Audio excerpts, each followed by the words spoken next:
Today, the healthy cook Dan Churchill is in the house.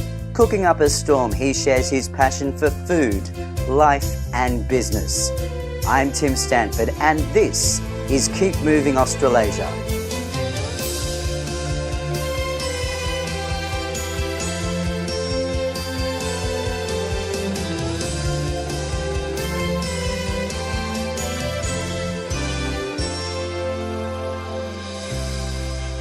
Welcome to Keep Moving Australasia. I'm Tim Stanford.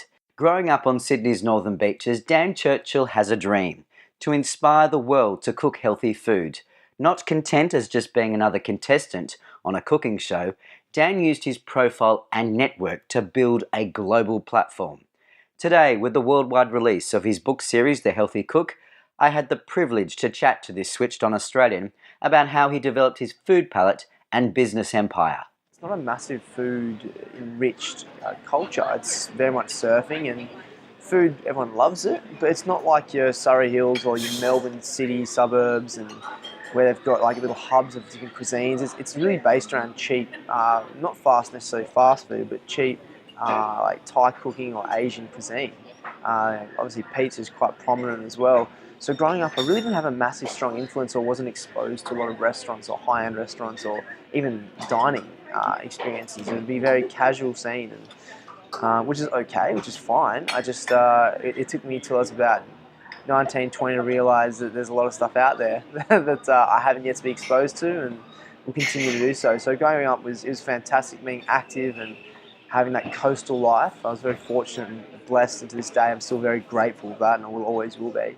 But at the same time, it's made me realise that, yeah, like any place, you are hindered if you don't extend beyond those borders. I went to uni and did a Bachelor of Exercise and Sport Management, and I was like, this is really cool. After 3 years, it provided me a pretty solid foundation, but I realised I wanted to be more specific in the exercise science realm, and so I was fortunate to get a quality grade enough to go on and do my master's degree. And so I followed what I believed what my passion was at the time, and I was really enjoying that, learning about something that I loved. And so that's when I went and finished my master's degree. And then things, I guess, evolved from there, going from food and working with professional athletes. Mum and Dad are unbelievable people. Mum to her credit, as much as she wants to sometimes give a push, she knows that she shouldn't. And Dad's always been, I guess, indirect support, I say. No matter what we wanted to do, he would support us as long as we did something. So whether we wanted to play a musical instrument, whether we didn't, whatever it was, he supported it. Same with, he's big on his rugby, but if we played soccer, he wouldn't care.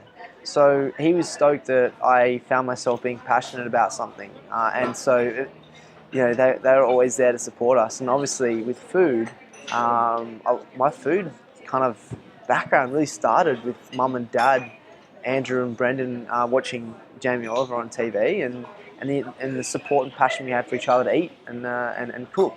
People ask me, are your Mum and Dad good cooks? And Dad's adventurous, doesn't care too much about presentation, but we don't have a massive culture where we do big Indian spreads or amazing Thai dishes. And on the occasion, Dad has a go. Mum's very much like a very simple cook.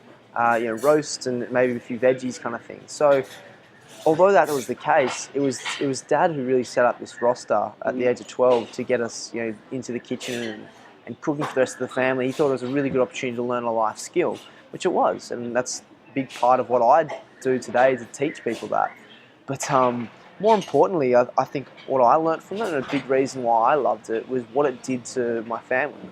It forced us to come together and ask each other how our days were. We actually communicated, and no matter what, whether it be, constructive arguments, awesome feedback, whatever it was, we actually communicated.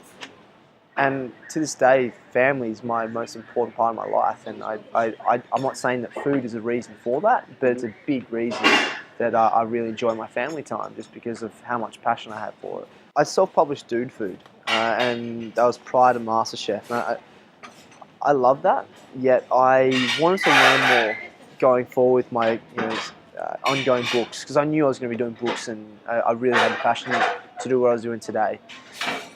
so I was looking at the best opportunity for that, and I guess I looked into it, and it was a show that I'd followed for numbers of years and looked up to the boys and idolised them. And knowing that I wasn't going onto the show to be famous, rather to actually learn, I knew in my own right that I was doing it for the right reasons, I believed. And so I really thought about it. Do I go on the show and try to be famous, or do I go on the show and really knuckle down? Because that's the only reason I would go on there. So I did.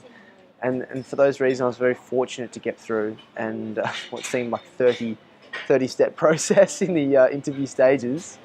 But I got in. And once I did exactly that. I wasn't there to, necessarily be in magazines or be seen. It was more for me to speak to the judges, constantly read books, learn tips and tricks, have the access to the kitchens and learn, so that going forward I could use that to educate more people, to educate myself, to enjoy more, and just come up with some pretty wicked flavour combinations to make people even happier. Oh, 100%. I would have no problem saying that. There was people on the show that were in there for what I believe were the reasons to be, just be seen. And that's cool. Like, I respect, and that's for what they wanted. It wasn't what I wanted. Yeah. If they also may have thought that coming out of the show, and it's the same with any reality TV show, that things are going to happen for them. But I guess with me, I wanted people to relate to my work and what I could give to them. And so I think the genuine message was relatable to everyone. So for that reason, I've been fortunate to carry on what I'm doing. Yeah. Self-belief is an amazing thing, and I'm so fortunate to know what my end goal is at my age. I think it makes my path a lot easier. I'm in no way do people have to find out what they want to do at any age, really, but it's just fortunate for me that I do. So I know what my end goal is. Then it just makes me fill in the gaps to get there. So as a result, I really have the self-belief I'll get to where I want to be. And going into the house and having the support of my family and now all these pals and networks, it's just a case of putting it all together and working your butt off to do it. I did this book based on the fact that my mates were looking to impress their girls and take away some of the attention from me, from their mums loving the fact that I could cook, and self-published this book. And I got on this show, and I was, again, pretty smart to get my legal team to look over my contracts and ensure that my brand was looked after. But because I self-published, I wasn't seen as a professional, and it kind of went under wraps. It's funny, everyone talks about with what I'm doing now, it all started with MasterChef, when it actually started, well, even before Dude Food, but Dude Food, I still started what I was doing before MasterChef. So, yeah, it's funny how much it's kind of turned out, isn't it? It's so funny to think I actually did this sitting on my floor in my bedroom. I'm there just typing away, and I didn't think it'd lead me to New York. It's funny. Well, actually, you know what? I thought about it at the time, going, this would be a great book for America, but it was early days, that stage. But I aim high. Yeah. But yeah, it's a phenomenal book, really showcasing, I guess, a really specific area of the marketplace that would still appeal to a broad demographic. As you said, although it's called Dude Food, 80% of it's going to be mums, girlfriends, grandmas wanting to buy this for their sons or their boyfriends, their dads, whatever it may be. It's a great gift, but it's all guy scenario based. It's got things like how to impress a girl, sandwich in the gym, foods that last, finger licking feeds. All these things are really based around simple guy antics, and it's so hard for a guy sometimes to be, or easy for a guy to be intimidated by a cookbook. They pick up a book, it's heavy, it's thick. This thing's just, it's them in a nutshell. Well, it's funny. Like when I was doing it, as I said, I was doing it there because I loved it, not because I thought it was going to be a thing that was going to make me known. And I was concentrating on all the things that I was trying to surround myself with, what I like in every day, and then relate it to people who were my age or a little bit older that would benefit. And I guess looking back, there was slight suspicion going, look, this thing would kill it in America. This thing would kill in London. This thing would kill it in Australia. And so unfortunately I only had the capital to put up 2,500 books. But then I was fortunate to be picked up straight away by the publisher of one of the biggest companies in the world. Coming up, the healthy cook Dan Churchill gives his thoughts on the new buzz foods. That's next on Keep Moving Australasia. From dude food to building a media empire, the healthy cook Dan Churchill shares his thoughts on business and life lessons. I'm Tim Stanford and this is Keep Moving Australasia.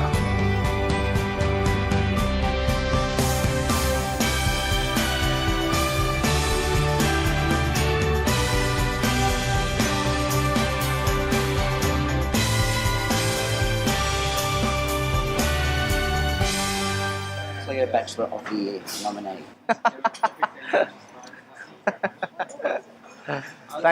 Thank you. What does that mean?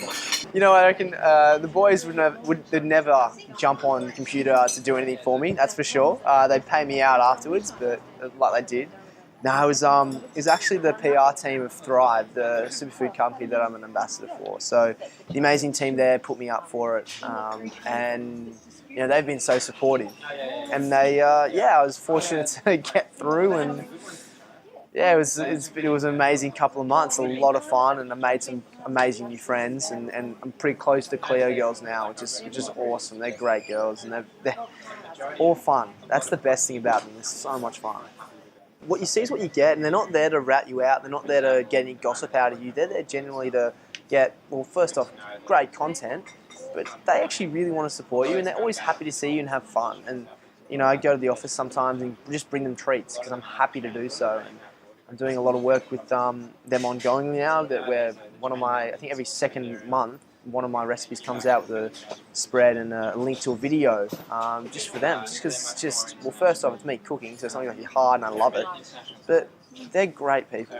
And what they do and the content they put in is real. It's nothing, you know, no gossip. I wish I could put you as a fly on the wall in that interview. That was so funny. So I'm there with a good friend of mine who's taken me in to meet Jonathan Karp, the big head of Simon & Schuster. This is that early meeting in February in New York City, right above the Rockefeller Center, essentially. And I walk in there, and there's this boy from Northern Beaches, dressed up.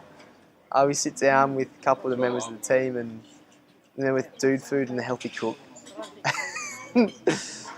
And Jonathan goes, you know, Dan, I'm the guy who says yes or no in this business, and it's usually no. And this was in the first 2 minutes he said this thing, and I usually wait until a board of directors meeting before we discuss it all. I'm telling you right now, we're saying yes. And it was just my buddy, my mate, who had taken me in there, who's actually friends with Jonathan. We got in the elevator, and he just goes to me. He's from the south. And he goes, "Do you just realise what you've done?" Like, it was unbelievable. So essentially what happened was I sat down and I was just who I was and told him my philosophy, why I do what I do, why I came with Dude Food, why I came up with the Healthy Cook, and where I want to go. And I think he saw the passion, he saw the reality, the genuine interest for, you know, not being famous but sending a message. But also he saw a distinct product in Dude Food and Healthy Cook. And so he said yes pretty quickly. And, 3 months later we had a contract and all written up, and yeah, we're going all out. April 2015, it's going worldwide. I'm doing a good, massive world book tour, and I guess things are getting even realer. As I said, 2015 is going to be a massive year. The whole thing came about was I was actually getting a lot of interest from management companies in Australia. I've been contacted, having several meetings. I just didn't feel like, though, that I didn't feel like they got what I wanted. I didn't think they looked sort of long term. I don't think they really were in it for the right reasons for me. Then I was getting interest from London and also in New York. And then a couple of other people, such as Lance, came along, and a couple other people, Mark from the US as well. So essentially, I sat down and I go, there's so many opportunities on the table right now, and I don't want to do it based on a phone conversation or an email. So I'm going to go look at them all and meanwhile set up meetings. So I went to London, I met with James Grant, a big, massive management company over there, and I also went and visited ITV studios for some work I'm going to do there in London.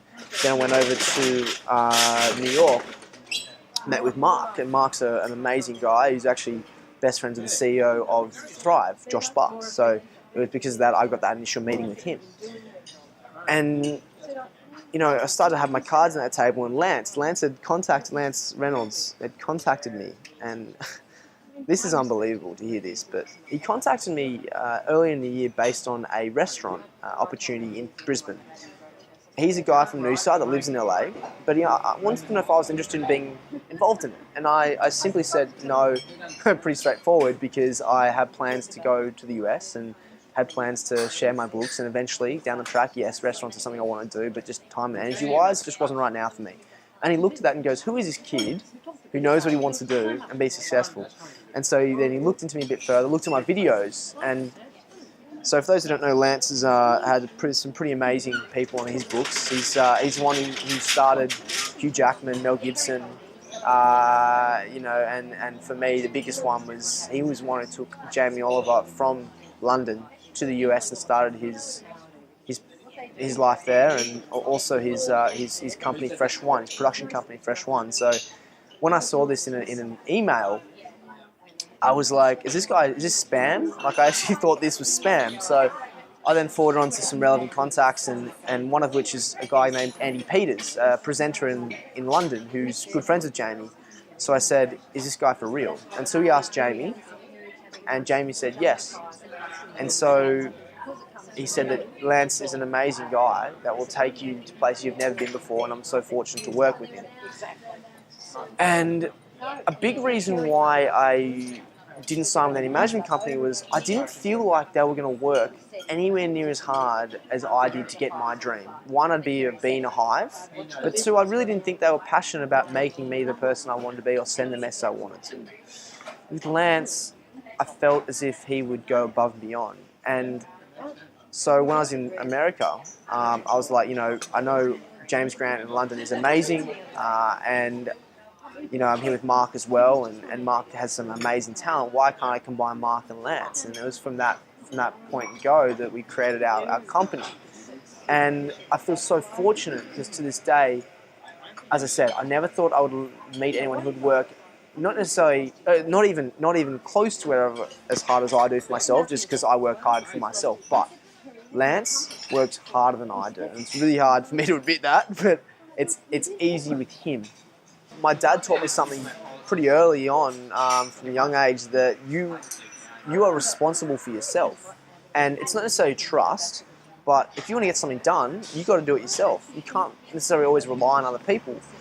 And so, I did my book. I self-published it. I didn't approach a publisher. I just went out and did it. I did everything from a young age, whether it be looking at my marketing, my PR, my distribution, looking at printing options, getting quotes. Then it's like my own media appearances. I was the one contacting the various networks. I was setting up the meetings. I was the one running through to a lunch meeting, handing out business cards. That was all me until I started to formulate a team. And I guess, it's hard because I'm learning to dish off things now. And it's actually quite exciting to get this team around me. But it's hard to hand over something that you have to entrust in someone. And I'm first to admit, I'm a control freak because I know that I get stuff done. But at the same time, there's only one of me, and I can't be everywhere at once. So it's a big learning curve. But I'm very excited by it. With this book, I had to get it out by Christmas. I wanted to keep my profile going after the show. So, looking at what I was looking to try and create, I wanted to create a book that was easily readable, relatable to everybody, not just, a specific genre, like everybody, but really unintimidating. Is that even a word? I don't know, but unintimidating. So I want people to pick it up and go, I can do that. And so pretty much got out first 2 days of MasterChef. The whole time I was just planning, looking at location, getting my art director, getting graphic designer, stylist, and a photographer. And from then, I put all my recipes together, and within 1 week, we shot it all. So it was 5 days of shooting, non-stop, back-to-back. And then I was over to them, my art team, to put it together, going back and forth with me, asking, do you like this? Do you like this shape? Is this okay? And they are a phenomenal bunch of people. They are mates before work colleagues, but I tell you this right now, Tim, I'll be working with them for a long time. And I'll be taking them places because that book, I'm very proud of it when I saw it rock up at my doorstep. Coming up, the healthy cook Dan Churchill gives his thoughts on the new buzz foods. That's next on Keep Moving Australasia. The healthy cook Dan Churchill is answering your questions on the latest food trends and the biggest lesson he wants to share with you. This is Keep Moving Australasia.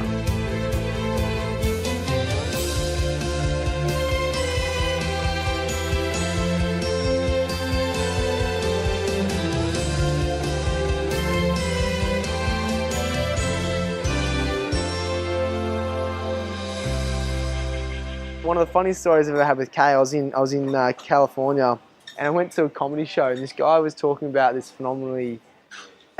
He said he overdosed on kale because he had a high level of glucogen, which was found in kale. He went to his doctor, and he's just like, "Yeah, what have you been eating?" He's like, "Well, I've been having kale smoothies, kale salads, kale chips for dinner." It's like, "Dude, you're having too much kale." He's like, "I overdosed on kale. How is that possible? This amazing superfood." And it was a funny, amazing experience. But yeah, so kale is great for you. It's been around forever, but it does wonders for your body. Almond milk is freaking amazing. It's in a day or an age where we have so much acid in our diet, almond milk is an amazing alternative. So dairy offers a lot of acid, and as a result, even though it's high in calcium, you don't actually absorb a lot of the calcium. So therefore, you look at, say, broccoli, which maybe has less calcium in general, you actually absorb more per unit because it hasn't got the same acid level. It's more alkaline. Almond milk offers that balance. You know, it doesn't have a high level of acid, and as a result, you have an amazing taste that you can make at home, which I make my own almond milk, and it's a nutty, beautiful flavour that I mix into a lot of my meals. I still have dairy. Don't get me wrong. I love my almond milk. I had peanut butter this morning. I had a smoothie yesterday. I love it. Like I have to be careful how much I have. I'm like American about that stuff, you know. Great in releasing positive testosterone. A lot of strong testosterone. Really good fats too. Just obviously got to be careful of who you're around with it because of the nut allergies. But that is definitely not a fad. That's here to stay for sure. I'm not paleo 100%. I use the paleo foundations. But even to this day, you know, I think it's important that paleo is very restrictive in what we have. You know, I always talk about still how much I love making pasta and pizza and all these gluten-based things. And you'll see my cooking, all my cooking that I put up is pretty much, if not almost, it's maybe once every 100 recipes is gluten-free, or I offer an alternative. But every so often I still go out and make pasta or make pizza from scratch or whatever it is. And I think paleo, it kind of restricts you to the point where it doesn't allow you to enjoy those hormones I talk about in my book because it restricts your diet. And when you restrict your diet, when I say your diet, I hate the word diet. When you restrict your intake, you offer these negative hormones that constantly make you stress.